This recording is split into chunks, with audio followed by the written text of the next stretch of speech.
Assalamualaikum warahmatullahi wabarakatuh. Halo teman-teman, berjumpa lagi bersama saya Emi Sapitri dengan NPM A1D 021030, mata kuliah pengelolaan pendidikan dengan dosen pengampu Bapak Dr. Muhammad Kristiawan MPD. Baiklah, di sini saya akan menjelaskan yang pertama latar belakang MBS, yang kedua konsep dasar MBS, dan yang ketiga karakteristik MBS. Latar belakang MBS. Sebelum menjelaskan latar belakang MBS, apa itu MBS? Nah, MBS adalah singkatan dari manajemen berbasis sekolah, di mana manajemen berbasis sekolah ini adalah proses mengelola sumber daya secara efektif untuk mencapai tujuan yang memberikan otonomi lebih besar kepada sekolah dan mendorong pengembalian keputusan partisipatif secara langsung semua komponen warga sekolah, yaitu kepada kepala sekolah, guru, siswa, orang tua, dan masyarakat. Nah, latar belakang MBS sendiri itu menurut Undang-Undang Nomor 20 Tahun 2003 tentang Sistem Pendidikan Nasional mengamanatkan dengan tegas bahwa setiap warga negara itu berhak mendapat layanan pendidikan yang bermutu.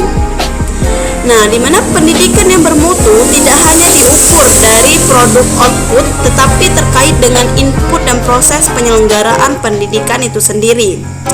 Upaya peningkatan mutu layanan pendidikan harus melibatkan stakeholders pendidikan, khususnya masyarakat dan orang tua peserta didik. MBS itu merupakan inovasi dalam pelibatan masyarakat dan orang tua peserta didik untuk meningkatkan mutu pengelolaan penyelenggaraan pendidikan di era otonomi daerah sekarang, di mana hasil penelitian di berbagai negara itu membuktikan bahwa implementasi MBS secara benar dan konsisten dapat meningkatkan mutu pendidikan anak secara signifikan karena keterlibatan masyarakat dan orang tua itu sesuai dengan peranannya masing-masing. Nah, selanjutnya itu konsep dasar dari MBS, di mana School Based Management itu merupakan salah satu model sistem pengelolaan sekolah yang memberikan kewenangan lebih luas dan kekuasaan lebih banyak kepada institusi sekolah untuk mengurus kegiatan sekolah sesuai dengan potensi, tuntunan, dan kebutuhan sekolah yang bersangkutan tanpa bertentangan dengan ketentuan yang berlaku. Nah, pemberian kewenangan dalam pengambilan keputusan dipandang sebagai salah satu bentuk otonomi di tingkat sekolah pemberdayaan sumber-sumber resource, sehingga sekolah itu mampu secara mandiri dalam hal menggali, mengalokasikan, menentukan prioritas, memanfaatkan, mengendali, dan mempertanggungjawabkan keberhasilan programnya kepada setiap pihak yang berkepentingan atau stakeholder pendidikan. Nah, selanjutnya itu karakteristik MBS. Yang pertama itu ada karakteristik input, proses, serta output.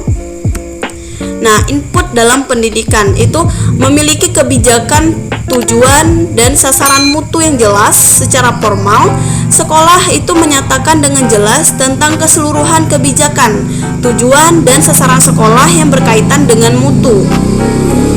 Selanjutnya sumber daya tersedia dan siap, di mana sumber daya itu merupakan input penting yang diperlukan untuk kelangsungan proses pendidikan di sekolah.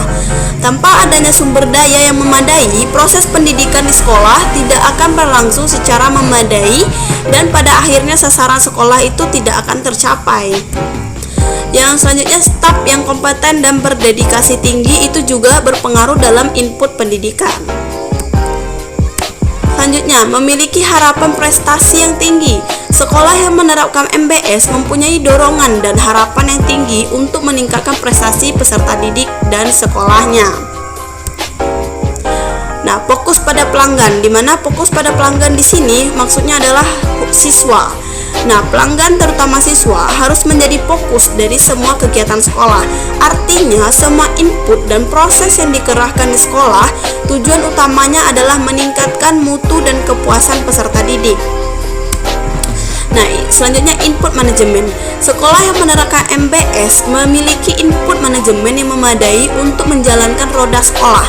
kepala sekolah dalam mengatur dan mengurus sekolahnya menggunakan sejumlah input manajemen.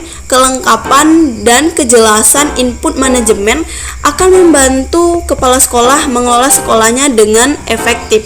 Nah, di mana input manajemen yang dimaksud di sini itu adalah meliputi tugas yang jelas, rencana yang rinci dan sistematis, program yang mendukung bagi pelaksanaan rencana, ketentuan-ketentuan atau aturan main yang jelas sebagai panutan bagi warga sekolahnya untuk bertindak, dan adanya sistem pengendalian mutu yang efektif dan efisien. Nah, selanjutnya itu proses. Pada proses belajar mengajar yang efektivitasnya harus tinggi, dimana ini sangat berpengaruh dalam pendidikan. Yang selanjutnya kepemimpinan sekolah yang kuat demi kelancaran atau berdiri tegaknya sekolah itu. Pengelolaan tenaga pendidikan yang efektif. Sekolah memiliki budaya mutu. Sekolah memiliki teamwork yang kompak, cerdas, dan dinamis. Sekolah harus memiliki kemandirian atau kewenangan. Selanjutnya, partisipasi warga sekolah dan masyarakat. Sekolah memiliki keterbukaan, transparansi, manajemen. Sekolah juga harus memiliki kemauan untuk berubah psikologis dan fisik. Sekolah juga melakukan evaluasi dan perbaikan secara berkelanjutan. Sekolah responsif dan antisipatif terhadap kebutuhan. Sekolah juga memiliki akuntabilitas.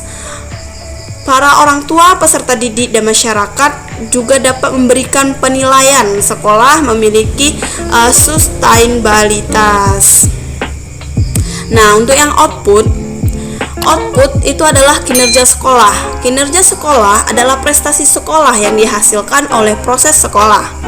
Kinerja sekolah itu diukur dari kualitasnya, produktivitasnya, efektivitasnya, inovasinya, kualitas kehidupan kerjanya, dan moral kerjanya. Pada umumnya, output dapat diklasifikasikan menjadi dua, yaitu output pencapaian akademik dan output pencapaian non-akademik. Output pencapaian akademik itu misalnya meningkatkan NIM dari rata-rata 7 menjadi 8 untuk tahun depan. Output non-akademik itu contohnya seperti meningkatnya peringkat olahraga dari peringkat 6 menjadi 1 di kabupatennya pada 2 tahun mendatang.